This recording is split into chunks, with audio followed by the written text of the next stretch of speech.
tio. Doideira.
E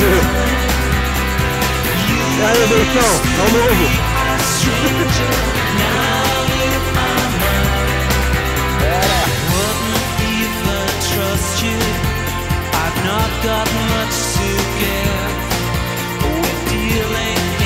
Faz 5 dias que nós estamos caminhando nessa mata aí.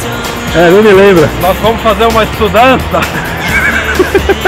Lembra da estudança? Só estamos fazendo outra agora. 5 dias aí, quase sem comer, sem nada. Sem beber? Sem beber. Só água do rio. Que nós vamos alugar para as meninas ficarem, ó. Olha que beleza. Tem quase mosquito.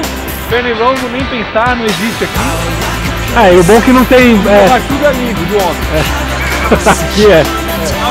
E aqui é o... Aqui é o Zé Bentola, ó. Olha lá. Caiu. É uma aranha, caiu de fato. É o menininho chulapa, ó. Caiu de boca porque foi fazer...